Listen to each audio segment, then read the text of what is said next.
Education through the Orthodox Christian Network and the Greek Orthodox Church of St. George in Bethesda, Maryland.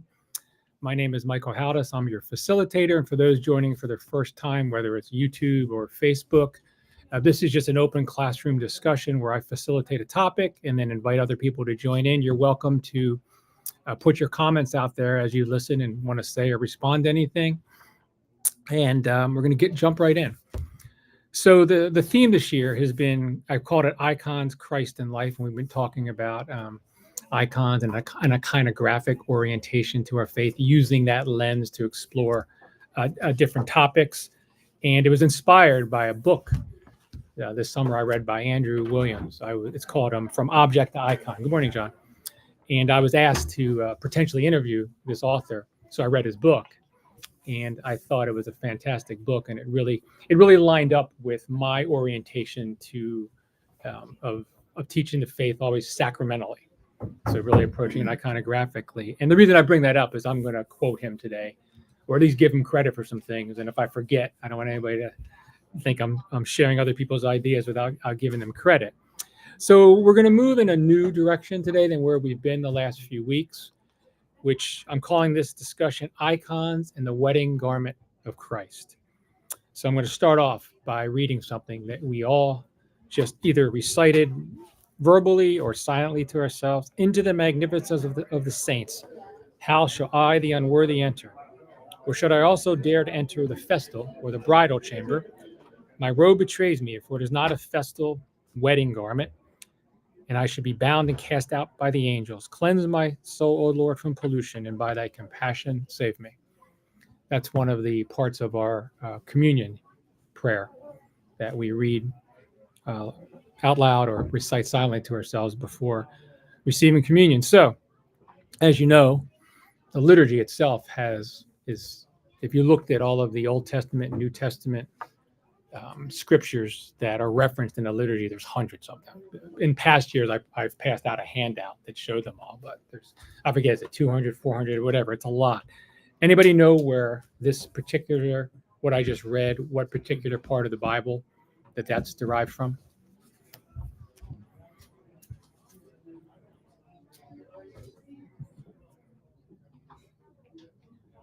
I'm doing what Father Tim said, let a little uncomfortable moment of silence.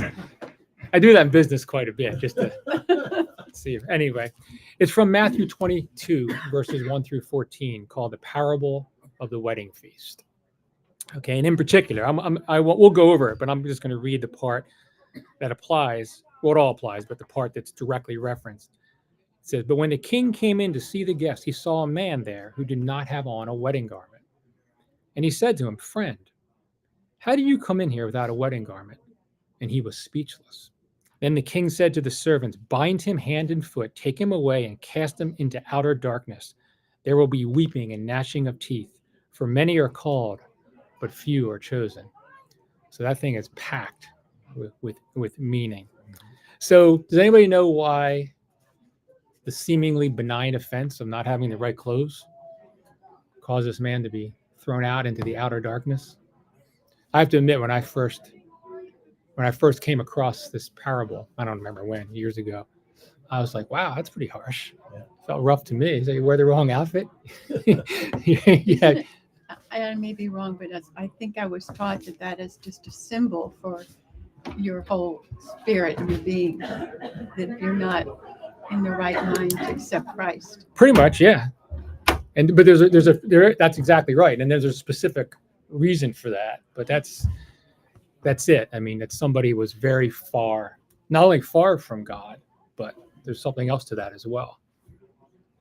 Anybody else want to speculate or guess? That you don't believe in God, or you don't have faith in Him? Definitely the faith part. Maybe the belief. No, I don't know. I don't know. I have to think about that. I don't know if it's not non-belief as much as it's. Well, I'm going to give away the answer. You're asking great questions or saying great things. I'm thinking of, is it the church hymn, where we say that we put on Christ, but in Greek it's like we are clothed with Christ. Yeah, that's all relevant. Absolutely. So essentially what it gets down to, he was refusing what was being offered. Because the custom of that day, when you went to a wedding, you were offered the clothes by the host of the wedding. And so the symbolism there is, I'm going to do my own thing. I don't care, right? So I'm rejecting. And if you look in, for those of you that own an Orthodox study Bible, one of the notes they have is they said the wedding garment would have been provided by the king, and therefore the man had no excuse for not wearing one. Thus he is speechless. He's called out, and he's essentially busted, and there's no going back for that. So, do you remember where else in the Gospels? And there's multiple places. There's no one specific right answer to this question. Where else in the Gospels we come across this whole notion of being called but giving excuse? Well, the rich man that says, "What can I do?" and Christ says, "Give up everything. Yep. Come with me." That's one, for sure. In his particular case, that was the one thing that gripped him. And he's also asking a leading question. He knew that I was following all that. He wanted credit, right? He didn't expect that answer, which I think, not to go off on a tangent, but I think all of us, as we pursue this spiritual life and draw nearer to Christ, it becomes quickly revealed to us where we thought we were good. It may be true, but we're face to face with the areas where we're not so good. That goes back to the humility and the hypocrisy, a lot of things we've talked about in the past few weeks. So that's one. There's plenty of examples. I mean, I'm not, like I said, they're all worthy of discussion. But anybody think of any others? Some of them are pretty rough. I mean, in terms of what Christ says.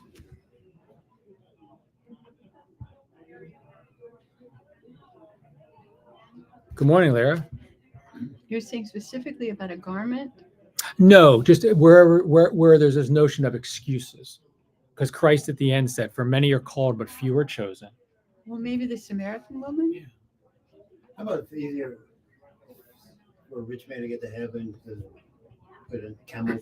Yeah, that's what Tina was saying too. That's Yeah, the that's parable. a loaded one, What about the one with the women with the lanterns, the ones who had the oil and the ones who Yep. did not? The bridegroom will get into that. Well, maybe Yeah. we'll get into it, depending how far we get this week, but that's definitely one. There's a couple others I think that are worthy of mention too. Those are all good ones. Matthew 8:18 through 22, or Luke 9:57 through 60. Right, the brood of vipers. We've been talking about that, Lyra, last few weeks. Where the subtitle is the cost of discipleship. Remember a couple of people, he said, "Come follow me." And one guy said, "Let me first go bury my father." And he said, "Let the dead bury their own dead." That's pretty rough. If you think about it, we've all lost people, some of us recently. Imagine if someone said that to you, call it. But he also talked about the cost. He said in other places about the cost, he said, "Count the cost before you follow me," because there's really no going back. So what he's saying is, make sure you're ready. That's one of the reasons we were talking a little bit before we started the class. What you and I were talking about essentially. That's one of the reasons the Orthodox Church is very wise in letting people bake a little bit as they come to the church before they get into teaching positions or ministry positions, right? Because it's very easy in your zeal to be enthusiastic and you really haven't counted the cost. Then you fall away and you berate yourself where it's hard to come back. So it's almost like let a little bit of cooling take place before you, so you're able to weather the ups and downs of the life in the church. I mean, even like teaching like this, I'd be a liar to you if I said every Sunday I'm in the mood, can't wait. Some days I can, some days I can't. It doesn't matter, right? This is the role I've accepted, and you, just like any other role in life, you do it whether you feel like it or not, because that's part of what that's part of your vocation, that's part of your calling, that's part of what how you express service to the church. So that's why the church, Christ says, count. It's not that he doesn't want everybody to follow him, but he wills that everybody have salvation. So, but people make excuses. There's other ones too. I'm trying to think of some other ones. Well, Luke also tells a similar parable, not of the wedding banquet, but of the great supper where everybody's invited to the supper. You remember that one? Anybody remember it? Okay. I'll just paraphrase. One person said, "Well, I bought a piece of ground and I must go, see to it." I asked that I be excused. Another said, "I bought 5 yoke of oxen. I got to deal with that." I asked that I be excused, one after the other. And finally, the person throwing the banquet, really God, says, "Enough.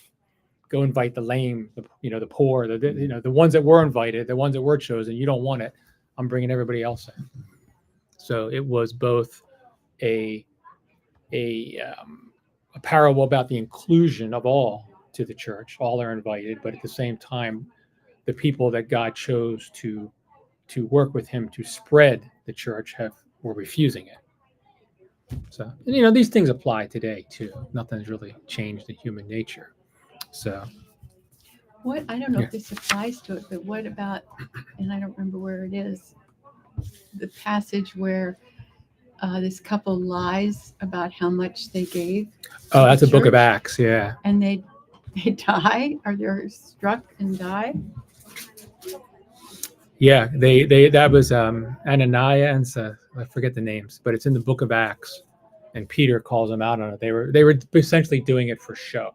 Yes. They wanted everybody to see how good they were. So it was hypocrisy at its highest, and the cost to them was death. Again, another useful instruction. So so it's throughout. You see, you can actually we could talk all we could have we could do week after week for probably a month or so about it. Highlighting excuses in the Old Testament, New Testament of people. So getting back to the wedding garment is the further note that the Orthodox Study Bible has, at least, it was like this man's refusal to wear the wedding garment was provided as an illustration of those who refuse God's hospitality or who want His kingdom on their own terms. Specifically, the garment refers to the baptismal garment, by an extension, a life of faith, repentance, or virtue, and charity. So, you know what Paul? You remember what Paul said? Nick, you brought it up. We didn't bring up what Paul said, but you brought up about what putting on Christ. Oh yeah, put on Christ. Yeah, that's what Paul said in Galatians 3:27. For as many of you were baptized into Christ, have put on Christ. And we've talked about it in past lessons, this whole metaphor of clothing and putting on Christ. What about the guy that refused the wedding garment? What about weeping and gnashing of teeth? Anybody know what that really means? It's used quite a bit in the New Testament, where there'll be weeping and gnashing of teeth. Isn't it more like you'll be separated, you'll be silent, there'll be darkness, there'll be... It's along those lines. Separation, silence, darkness, for sure. Is the gnashing of teeth for anger? Yeah, well, yeah, anger is part of it. It's an idiom for something. And it's something that we really don't know, but this is the best we can capture it in words. This separation from God, if you're angry with God, whatever, what it results in. In Hades, I mean, or are we going with like a place, let's say. Place, state, whatever you want to call it. I'm not being deliberately coy. It's one of those things where us mere mortals, human beings, sometimes language fails to really, but it points to something. It's an idiom for madness. Where there'll be madness. You're going to be, because you're almost derangement because of your chosen choice to separate from God. So it's what about for many are called, but few are chosen? Anybody know what Christ meant there? Anybody? It has to do with the language that the book of Matthew was written in, which wasn't Greek.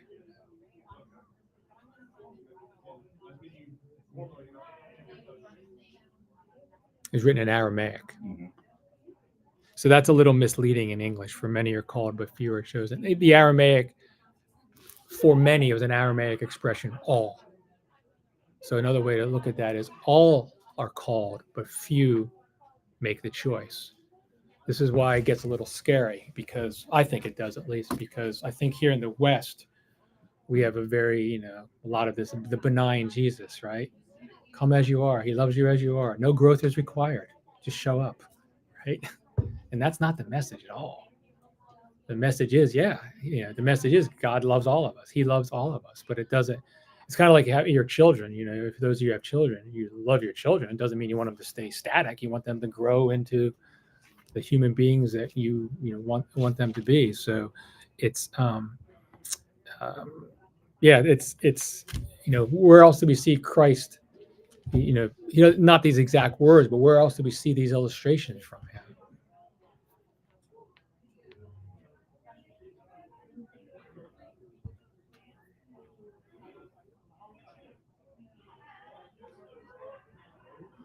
What about the Sermon on the Mount, the wide and the narrow gate? Wide is the gate that leads to destruction. Narrow is the gate that leads to salvation. Few enter it. What about the parable of the sower? For you mathematicians out there, right? Of those 4 types of seeds, three types, 3/4 fall by, don't blossom into, whatever seeds they were. They don't. And then the other ones, some 30, some 60, some 100, right? It's sobering, isn't it, or no? There's a lot of silence here. Yeah, I don't know if I'm just boring everybody to tears I or. feel like you're saying a lot of it's language, it's translation from Greek, and I wish I knew Greek a little better, but going into Aramaic, which is probably even more difficult to understand than Greek. A lot of it is language, and so just so you know, when I choose scriptures or whatever, I look at the language. I do a lot of stuff before, because the English, it's not that it's misleading; it just doesn't give you. So the overall point to a lot of these things that Christ says that don't always line up with the I don't want to call it the softer side, but love is an action. It's an act of will, and it's not always pleasant, right? Sometimes it requires painful things. Some of the things that are harder to maybe digest are the fact that a lot of language goes to the point that free will is what we're given, and that free will choice, many of us don't choose to follow Christ, right, the way we should. And it's not. I mean, we see that with the religious establishment, right, from the beginning. Always were in rebellion and rejection of God. So it's sobering for all of us. I'm not necessarily saying that I'm looking around us and saying, well, the numbers add up, so only a few of us are getting in, anything like that. It's just these type of things are, the whole notion of the wedding garment, putting on Christ. And we'll get into the specifics of marriage. I won't disappoint by not going there. But these are things that are should be reminders to us not to be complacent and really understand where our hearts are, those type of things. At least that's how I experience it, because there's a lot of that language in the Bible where just people don't choose God. If the Bible from front to back is one of rebellion in many respects, and that's the link to this parable. The wedding garment is the rebellion and rejection, choosing things on your own terms. And where do we see that? Where do we see that first place in the Bible? Where do we see that? Adam and Eve. Right, in the garden. So it's just you just see the continuation of the same things happening over and over again. And God's endless love and patience by trying to bring us back to him, finally manifesting itself in his choice to come be one of us, and out of love to defeat evil the way he did by then becoming sin for us, even though he was sinless. And then now our role is to become a branch to his vine in whatever vocation or calling in our lives that he brings us to. I mean, we're all in this room of different professions, lifestyles, whatever it may be. That's why Paul says, work out your own salvation with fear and trembling, because there's not one size fits all. We're all given circumstances and things in our lives, and we will be judged. Like, I won't be judged compared to you, Bob, or you, Tina, or you won't be judged compared to me. We will all be judged by what we've been given and what we do with it. And if God gives one of us much more than others, that's his business. We have to do with what we've been given. And that's where a lot of the worldly ways of envy and looking at others and all that distraction, it takes our eye off the ball, right? Because God chooses some people to reach thousands, some people to reach 2, some people to work in the church, some people to work outside the church. It just really depends. And but all of us have the same charge when it comes to this metaphor of the wedding garment, of putting on Christ. Go ahead, John. So speaking solely for myself, I've struggled with this wedding garments of Christ concept because it seems like it's very much steeped in the cultural milieu Mm-hmm. of first century Judea, Samaria at that time. Right. I mean, we don't speak about wedding garments today. So if you don't know what the meaning of a royal wedding is and all of the elaborate rituals that go along with that and the like, this is a very puzzling parable for me. Yeah. And I'll connect it. I'm probably leaping ahead here because you haven't gone into the iconography of marriage, which is going to be fascinating. But just the way I struggle with the bridegroom Christ, he's not married, right? So in my simple 21st century mind, Jesus Christ is nobody's husband, right? Now in the church, he's the bridegroom of the church, right? So I don't know if we're going to get into that, but We are. there are these concepts that we don't think about on a day-to-day basis in 2023. And that's why if you don't place it in the cultural milieu of when these gospels were written, sometimes there's a great leap in trying to understand them. And that's where I find myself, even with the bridegroom, and I see the very sad iconography, and Christ is at his most human, broken state as the bridegroom, and I haven't quite figured out why somebody who is somebody, sorry, the second person of the Holy Trinity, is in such a broken state when one would think as a bridegroom he is celebrating the theological wedding to the church, right? That is the bride. John, I mean, the icon of the resurrection, he is resplendent. He is wearing a white, glowing, robes and just radiant. Yes. And that's not a broken person. I mean, that is. But I'm not talking about the resurrection at all, or the transfiguration, or any of the places where we see Christ in all of his majesty. But the bridegroom, where we celebrate Christ as the head of the church and the church as his bride, Christ is weeping. His wrists are bound. He's got the reed where the Romans mocked him instead of a scepter. He's wearing some chintzy little piece of cloth instead of his tunic. And I've never quite understood.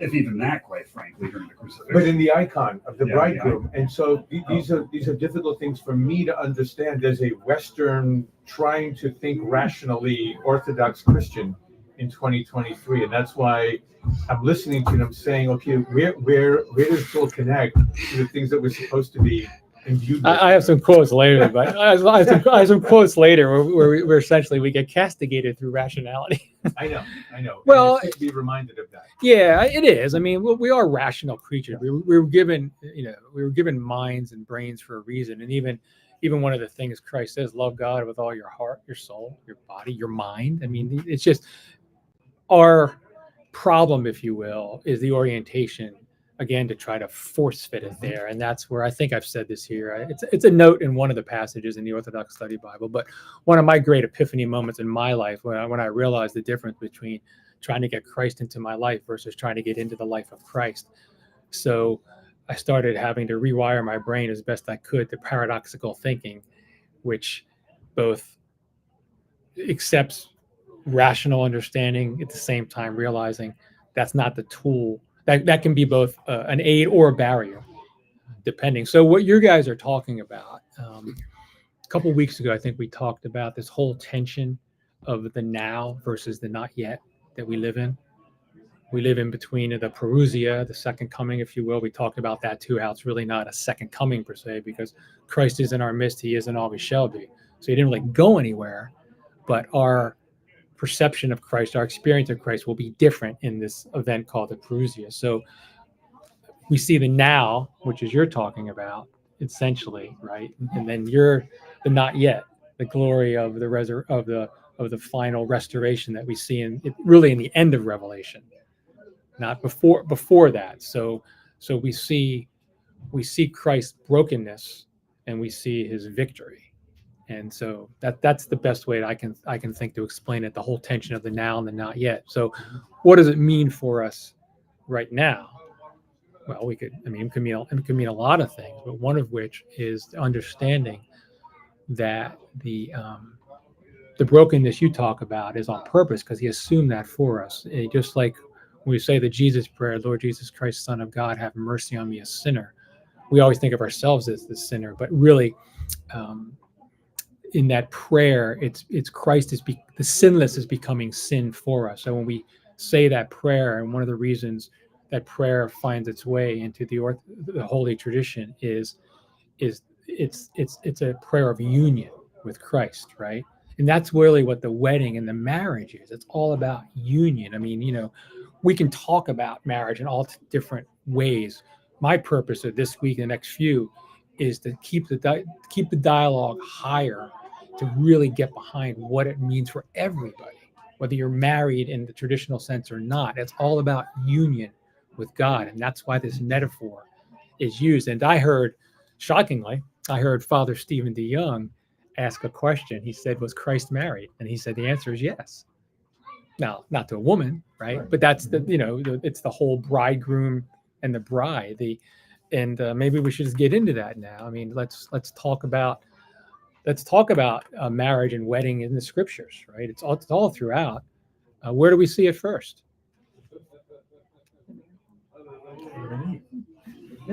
Yeah. In Genesis, right? It's and what's really going on there? So it's an open question, but anybody want to just Well, one thing is God said it wasn't right for a man to be alone. right? And the whole notion of make sure I explain this right. It's worked its way so much into Sunday schools that we always think about the rib, but it's really not a rib. That's a bad English translation. What this was is really language to talk of Adam was ripped apart, right? Put back together, so to speak. I mean, so the point is that the male and female, especially of the first creation story, created as co-equals together to complete something. And think about what's going on there. What's the very first thing God's doing in the Bible? Very first thing he's doing. We encounter God. He's creating order out of chaos. Creating order out of chaos. Creating heaven and earth. Heaven and earth. Light. Life. What's he blessed right away? What's he blessed? Well, all creation, he said was good. Right, all good. But then he got to man and woman. He said very good. Little change in the words, little in the Hebrew, right? I'm not a linguist expert by it. Yeah, marriage. And what's that marriage do? Because remember what he did. Remember the whole mission of Eden was, you read back in Ezekiel and Isaiah, you realize Eden was on a mountain, and the idea was for Adam and Eve, he was sharing creation with them out of love. Because remember the whole story. I mean, they have children. To descend from the mountain and bring paradise to the rest of the earth, and he blesses this union. And what's that union able to produce? More babies. Life. So he's saying, I love you. Now you're created in my image and likeness, and I'm blessing you with this ability to continue the work. See, this is what I mean about the depth of it. It's about union, right? Now it doesn't mean that only married people are able to achieve salvation. The depth of this is the depth of meaning for everybody is union with God, right? And everybody has different lives, different lifestyles. It's about union with God, and begetting life. Sometimes that's physical life. Sometimes it's spiritual life, right? Because remember what happened in Eden. What was the first death? Spiritual death. Yeah. Led to physical death, but spiritual death came first. That's why in some of the English translation it was you shall die death by death. Right? Not all of them. So spiritual death. So Zoe and bios, the New Testament words. So, life, we beget life not only in the physical way, we beget life when we shine our light before men, as Christ said, right? And people, through us being the gospel to others, then find the narrow gate or things like that. So it's pretty deep and heady. And that's where I was trying to, at least for this first discussion, I don't think we'll conclude everything this week, but there's a depth of meaning behind this that in our rational reductionist way, we tend to either force fit things or distort them or whatever. And we don't necessarily see the depth of meaning and purpose behind it and be able to then understand how that applies to our lives. And a lot of it gets back to the plank too, right? When I say these things, it's getting that plank out of our own eye. So, as you listen to me, as I listen to myself, I think, okay, I have my marriage. What am I doing? What things like that. I have my things I do in life. Am I doing things that help people draw closer to Christ? Am I doing things that actually create barrier? And you go through all these things, or we should, right? These are good questions to ask ourselves. And going back to what I said earlier about the cooling off, is not to be so egotistical that when we screw up, we dwell on it longer than we have to, right? As opposed to just being so, man, I taught stupid today. I got to get better next week, or something like that. Not dwell on the how could I be so dumb? Blah, blah, blah, things like that. So where else? So we see in the beginning, right? We see right in the beginning. What about the end of the Bible? What's going on? Anybody know their book of Revelation somewhat well?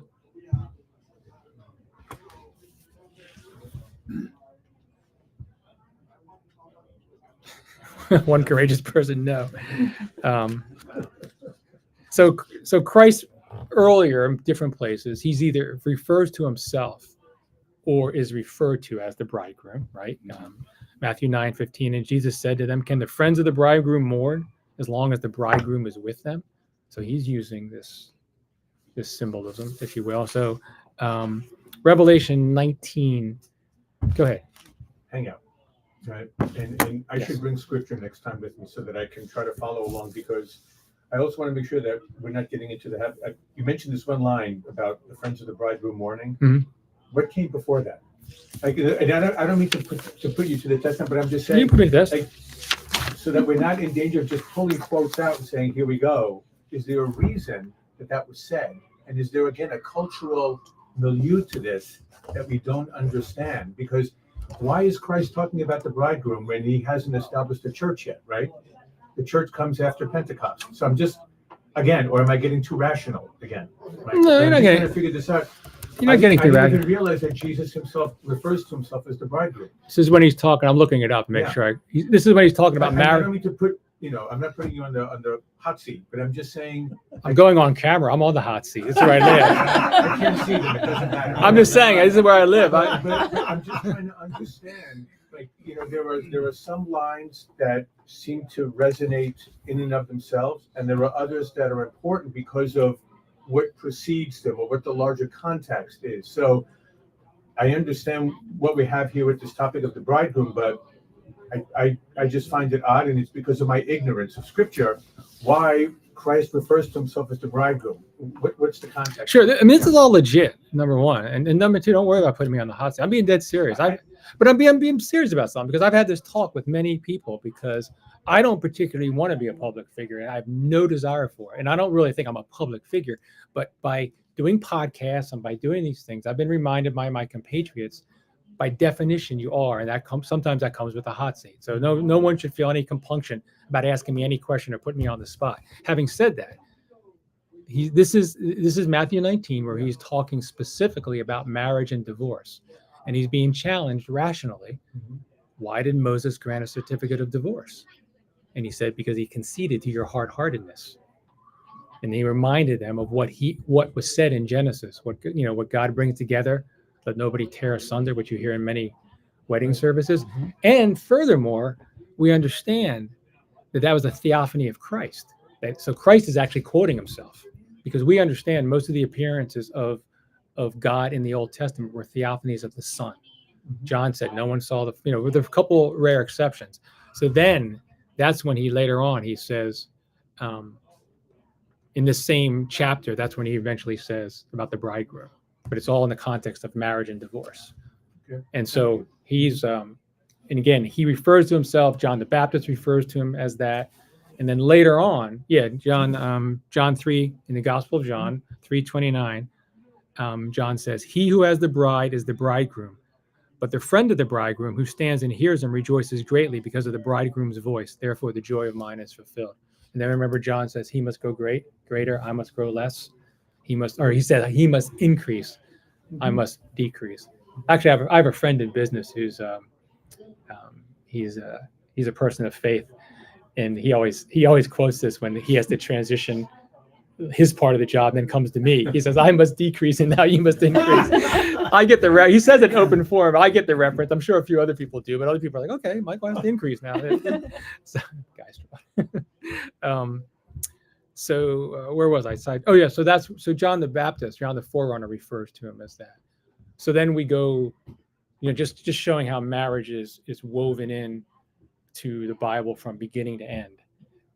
We get to Revelation, and if you know your book of Revelation, there's 22 chapters.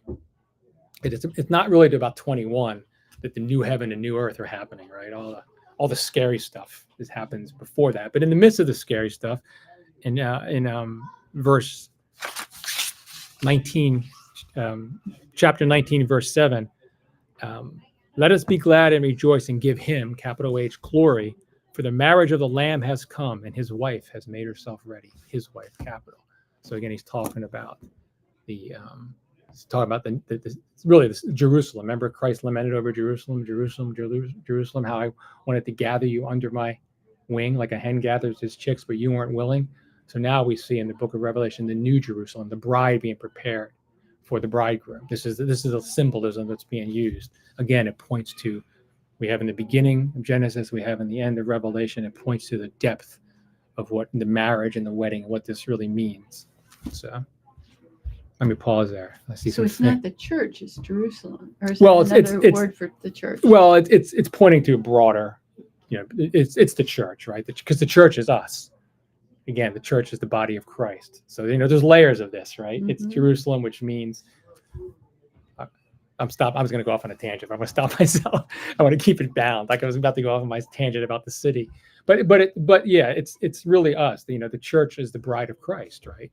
And we're all called to this union with the bridegroom. That's the symbol. John, you're looking like you want to say something or challenge me on something.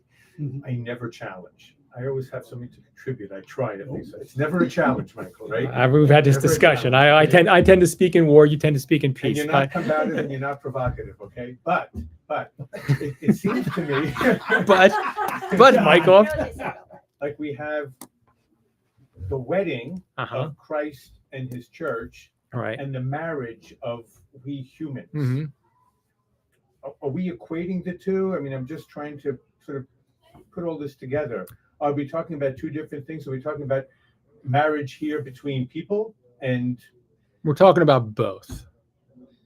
We're talking about Can you help us connect those then? Because there's something that we do as human beings, and then there's this theological concept of Christ as the bridegroom wedded to his church. Yeah, the best I could. Yeah, and the other thing is the church is feminine. Christ is masculine. In kind of modern sense. But also, you're saying that there in the marriage ceremony, it says the man and the woman are equal, but we'll never be equal to be Christ. We're equal with each other. Men and women are equal with each other. But when you get to the marriage of Christ and the church, which is us, we can never be equal to him. No, we can't be equal. But remember, Christ condescends to us to bring us to where he is. So in our union with Christ, he says, be perfect as your Father in heaven is perfect, be complete.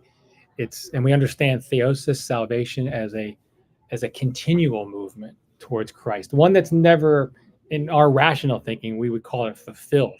This is where we can't wrap our heads around what it really means. This is why, tying it back to the idiom of weeping and gnashing of teeth, that's just language. We're trying to describe something, but we really can't nail it. We really can't nail down what salvation and theosis really look like. We just know we have glimpses of it. We have in the transfiguration and things. So this movement towards Christ that continues after we leave this earth is something we really, it's never complete. It's always ongoing. It's always something that's just beyond our way to understand it. But and this is where it gets confusing because, for instance, different Holy Fathers will use different styles and language to describe it. Different teachers will point out different things. It's just hard to really nail down. And then, talk about rational. I think sometimes sometimes people that maybe have a different orientation to the Christian faith will just, at some point, just have enough of this orthodox wishy-washiness, right? So it seems that way to them because it's not nailed down. It's so John, we're talking about different layers of things, multiple That's layers. what it seems like. Yeah. But it's more like then this is sort of a parallel to what we have between Christ and the church. It's almost an inspiration for us to follow the pathway towards union with God, but it's not the same thing. It's not the same thing. A marriage is blessed for certain things, right? For Right. the mutual salvation, the beginning of life, right?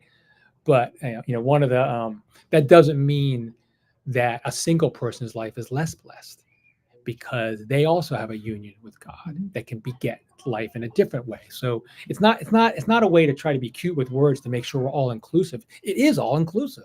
It's just different. It's just, in my house, or in my Father's mansion are many rooms, right? There's just work out your own salvation. There's just different callings everybody has to Christ. And so, we have what we think of, as a traditional wedding or marriage, but we also have layers of this, that what this really means. And ultimately, the language in the scriptures that have to do with marriage or adultery, it's all about union or rejection of God. That's ultimately what it gets down to. So I think to Tina's point, that bond between Christ and the church really is what we should be reflecting mhm. in our mortal Yeah. marriages. Yes, yes. Or Our marriages, our lives, yeah. relationships, whatever. And this is where, tying it back to icon, it's just another way, at least I'm trying to, just another way that gives us, to use rational words, the tools to remember other people as icons of Christ and what that means, right? Whether it's in our own homes, our marriages, our relationships. Christ, we've talked about it in years past, how our faith is binary in nature. Christ himself says you're either with, he who's not with us is against us, whatever, at any given time. Holy Fathers, and I hate when I throw out Holy Fathers and I can't think of one, because anybody can say, oh, the studies show, and not quote a study. But I just, I've read time and time again how we always talk about there's a choice, right? We're either with God or against him. And so in any given day, our actions can be godly or not godly, but they're usually not neutral. There's, even because apathy is not neutral, right? Being apathetic is not neutral. It's it gets this. I went here on purpose because this gets pretty deep and heady, but it's worth going to and exploring the many different layers. Maybe it'll be weeks to come. Go ahead, Tina. As far as when you say wishy-washy for orthodoxy, I don't know if you taught me this or someone else, but the phrase "God's ways are not our ways, and our ways are not God's ways," and I've quoted that many times to friends who, when they say, I can't understand this, why is this happening? I think that's a beautiful way. I think it's Isaiah 55. I use it a lot. I use what's said early in Isaiah and what's later in Isaiah, and I can't remember which comes first, but one is where God says, come, let us reason together in Isaiah, and then he says, my ways are not your ways. So we're saying two different things. I want to reason with you, but it's kind of like at the end of the book of Job. He didn't give Job answers. Right. Where were you when I laid out the universe? He went on and on. But what Job got was God. Didn't get the answers, but he got God himself, and that's kind of what we want answers, and sometimes we don't get the answers, but we get a deeper experience of God himself. And maybe our wanting answers is a weakness in ourselves, not trying to go deeper into ourselves. Yeah, it can be. It can be if we think the answers are the end all be all, as opposed to part of the journey. And Andrew, I think I ignored you. You had your hand up. That's okay. I'm just trying to wrap my head around it because it is so I know. deep, right? But I'm wondering, Christ is married to the church. The church is us. So he's dedicating his life to us. Mm-hmm. We strive to be Christ-like through marriage and our relationships. And then I think about a woman who becomes a nun, which is marrying the church, or a monk priest who is marrying the faith, where they are also in their path to be godlike. So could those also be, I'm looking at like analogies of humans on earth who strive for that type of relationship with God, who is that similar? Am I off the path? No, you're not off at all. I'm actually going onto my own website. I can't find it now, but I have a bunch of quotes I've stored about monastics and marriages, because they're not really too dissimilar in essence. I mean, obviously, an application. Because you still don't have, it's a marriage and a dedication to the faith Hi, Boris. in a different way than Christ married the church and the people. But as far as the marriage that we have every day in church, the components of a nun or among priests are very different than what we consider the man and woman marriage, right? Yeah, so that's why I'm trying to. They're different, but let me pause and so I can make sure I'm trying to articulate well. They're different, and actually, was it St. John Chrysostom?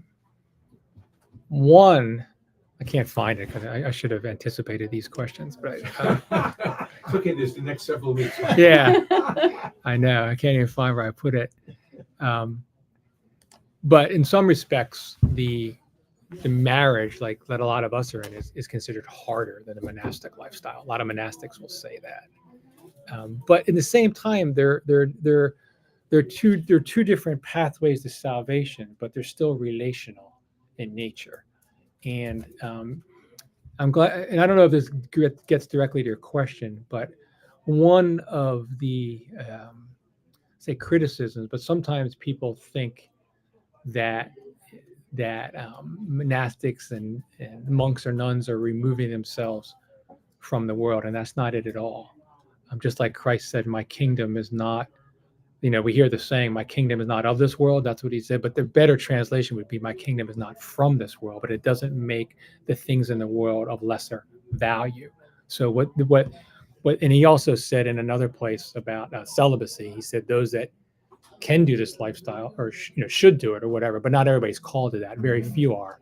So they're entering into a relationship. They wear the wedding ring.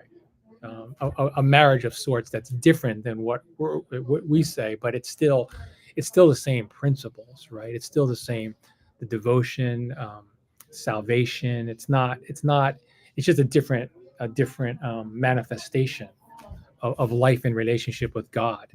I don't know, did that help at all? I'll go back and look at what I've put down before to give a better succinct answer, but. And it also makes sense when you say that human marriage to another person is said to be much more difficult, because when you are married to the church, married to God, you're dealing with the perfect God, and you only have to strive yourself. But when you're married to another individual, you have two imperfect people that are coming together, so you have to work together. You don't have that perfection that you're striving towards.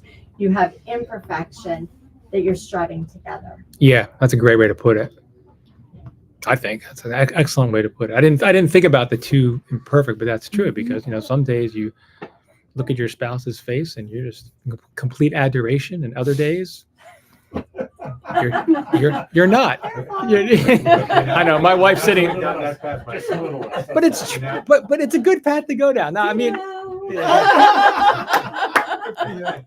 my wife's sitting to my right. You can't see it, but it's true, right? Of course it is. It's true. It's any relationship, right? It doesn't have to be a traditional marriage relationship, but any relationship you're in, one that you're committed to, it's friendship. Christ said in John 15, I call you now my friends. Friendship is a tremendously deep relationship. And we've all had friendships, and there's some days that, they get tested sometimes, right? But they don't, hopefully they don't come apart. But your point, it's a great point, because that's why, Andrea, I think that you hit on something else. I think it's hard for us. It's so much easier sometimes to be in a relationship with a person we don't see than one we experience. That's why it's easier, we've said this before in here. It's easier to come to church, to pray, to fast, to do all the right things. But it's not so easy to interact with someone that's getting on your nerves, or, to be as Christ tells us to be, which is, the liturgy of human need comes first, right? We're all of life is liturgical. So we come to the divine liturgy for that special time once a week or whatever it may be, but all of life is liturgical, and human need, Christ always met human need. So that's harder. Well, what about confession? When you say, like, you can't, you go to church, you don't talk to anybody, but when you have to Well, when you decide that you're ready to talk about Well, that's why people things like love this, private confession. I don't need anybody else. or just directly to God, like Yeah, I go home. I can do it by Oh, myself. that Yeah, works, right? yeah, I don't need anybody else. I mean, I gotta have the priest listen to all this, hear all this. I'm not going there. I mean, that's why it's considered the forgotten sacrament, because it's hard. It's really difficult. It used to be at one point in the liturgical services, people would confess publicly. Imagine one of us standing up right now in the Oh, middle. God. Excuse me, I want to confess something. You know, they think, you know. I think Maoists still do it, but it's for other reasons. Yeah. But that's why it's such a for those, and I don't want anybody to say anything or put on the spot, but for those that have um, done the sacrament of repentance, or do it regularly, it's usually such a deep experience and a good one, although it's painful. And remember, repentance isn't always about all the bad junk I did. It's, remember what Peter's confession was, you know, and you are the Christ, the Son of the living God. And Thomas's confession, my Lord, my God. A lot of times, confession should involve also a reaffirmation of your love for God, your relationship, and why you're cleansing and purging some of the stuff that you've, you're not so proud of. But it's hard because your priest is right there, or a priest, a person is hearing your dark secrets, if you choose to. Which gets back to your point. It's when we do confess, we really ought to get so honest with ourselves and not be like those people in Acts that are deliberately holding something back. And maybe we're not ready. That's different. But it's another thing to do that when you're holding something back deliberately. I mean, it makes sense. There's a fine line between that. There's a fine line between hypocrisy and weakness. We've talked about that. But go ahead. So you've gone from one subject into another. I know, subject. that's what we do here. This is the one that does interest me, which is confession. Mhm. And being a Catholic, I do confession once a year. So I go on a silent retreat with the Jesuits, and every year I pick the visiting priest, Right. The retreat director, to hear my confession. And the thing that's been interesting is that, there's been some years where I haven't felt like I've got much to talk about. And I don't know if that's denial. I don't know if that's, delusion. But, you're supposed to come in there with a repentant heart about things that you really feel like you messed up about. And I am far from perfect. And so this is where I wonder if I'm delusional. Is it, is it just that I don't think it's such a big deal? That, is it really, so anyhow, you mentioned confession and you're in there, and I'm like, ooh, that's something I talk about. Well, you're clearly more of an expert in the Roman Catholic tradition than I am. I know in the Orthodox tradition, we don't tend to prescribe certain times or we don't. It's more of, I mean, there are certain times of the year when it's offered, like during Lent, but you can do it any time. Yeah. But it's more of a, I don't say on a volunteer basis. It's just not. It's because I can't answer your question if you're delusional or not. Only you can answer that. But it's good. It's good things to contemplate. Yeah. And I know we're running out of time. That's okay. It's one of the reasons that I was so heartened, Michael, last week when you reminded us of that beautiful phrase of Christ to mind the plank in our own eye rather than speck in the others. And what I was trying to emphasize last week, and maybe I failed to do so, is Christ didn't say mind the 2 specks in your eye or the 5. He said the plank. Right. It's like an order of magnitude by 1,000,000 greater in terms of cleaning out the pollution in your own soul than worrying about somebody else's. If you really think hard about that, it's almost terrifying, right? Like acknowledging just how much fault we have within ourselves rather than judging others. And along those same lines, Bob, when you're confessing, right? One says, I want to hold some things back, but if you really, not you, I don't know you that way inside. But if I think about myself, when I'm going to confession, it's like expunging. Mm-hmm. It is. And there's I didn't murder anybody, so I'm kind of a good guy, except for everything else that I've done. Yeah. Relativity. The plank. That plank is just a spectacular metaphor. I know it is, and if you, we could probably spend a year on the plank, right? Yeah. But you brought up, and we'll end here. I know we went off topic a little bit, but it all connects. I mean, and it's, but you did bring up just how hard it is to really get that plank and be that humility. Or we tend to judge ourselves by these externals, like, oh, I didn't murder, I didn't steal, I'm not that bad. Or we can go the worst. They go, oh, woe is me, I'm so horrible. That's even false too, right? It's got to be. We have to have. It's all a journey to really seeing ourselves clearly. Right now, Paul said we see through a mirror dimly, because you can't. It was a great metaphor. And by the way, he was using that because in Corinth at that time, he was writing. They were known for their ornate mirrors. So he was, he was, There you go. he was connecting something that would make sense to them, and that's why sometimes I worry. Like, I'm not worried, but I want to make sure, like, when we have these discussions, we're talking about things that make sense to us, because that's how Christ always taught the faith, and things that made sense. But it's hard to see ourselves in the mirror clearly. I know I see her there. I'm not gonna. But I don't want to get. Back to the marriage thing. I don't want to get in trouble today. I want to finish my point. That's repeated confession. We're cleaning the fog off the mirror for ourselves. Go ahead, Mary. And I'm waiting with you. What I want to say to you is, I find that if you confess to the same person, like if you have a spiritual father, and the more you confess, the more you find yourself going through life, having certain thoughts and feelings that you shouldn't be having, and questioning yourself more about it, or realizing that, oh, I shouldn't be doing this, or this is not the way Christ would do it.